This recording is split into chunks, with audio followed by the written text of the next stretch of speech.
In this short module, let us see what happens to polynomials as x goes to infinity. Let p of x equal to an x bar n plus dot dot dot a naught, an not equal to 0, be a polynomial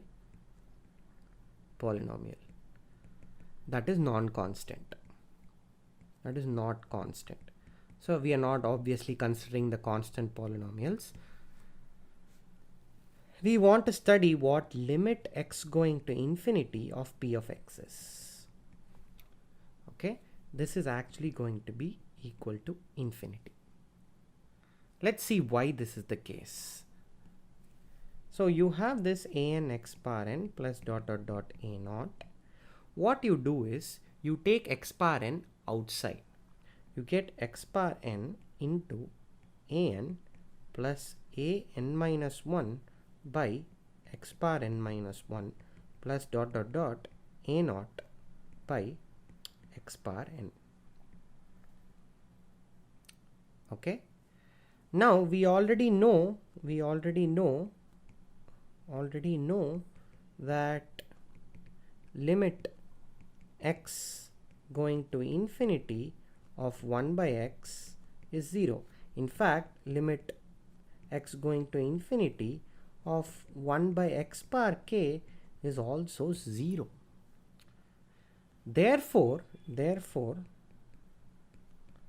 by extended limit laws, which is part of the exercises, by extended limit laws, we get that this is just converges to x bar n into an as x goes to infinity, which goes to infinity. Okay, so essentially what happens is all these terms become really small, and this term, the leading coefficient x bar n, dominates the entire polynomial, and as x goes to infinity, this goes to infinity. So once you solve the exercises, this proof will become rather trivial. So the upshot of all this is p of x goes to infinity as x goes to infinity. Nice. Now what about p of x as x goes to minus infinity? As x goes to minus infinity. Well, it depends on the degree.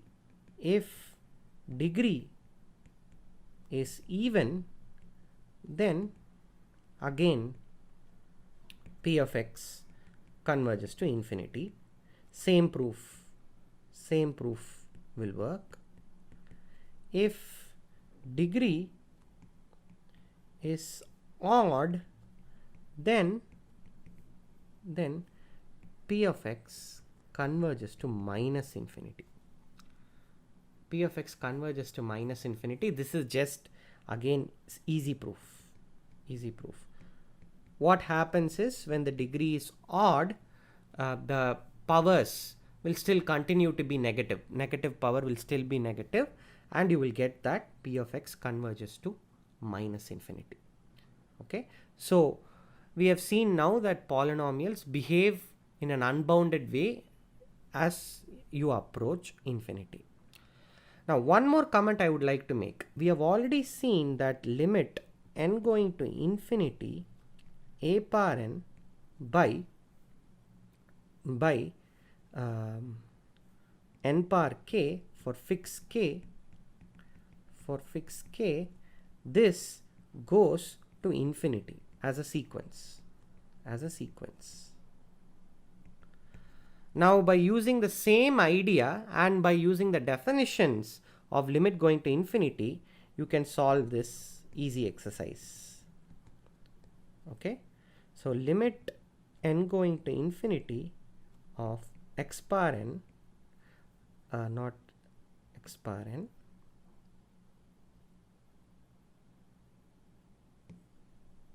limit n going to infinity of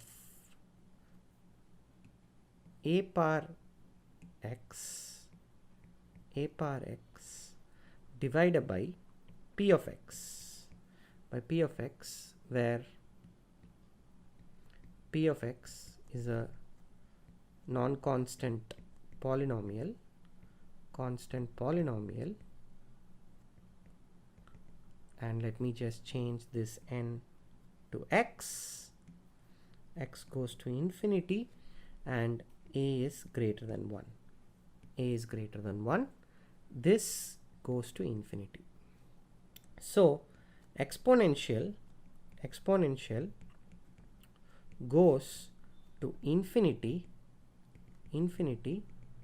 faster than any polynomial.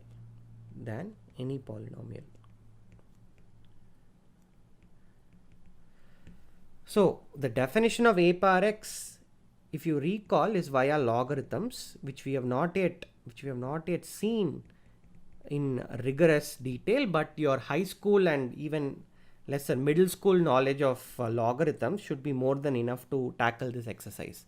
So let me just repeat. For this, you just need to use the various properties of infinite limits combined with what you have already seen for sequences.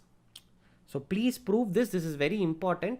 It illustrates the power of exponential growth. Exponentials quickly dominate any polynomial.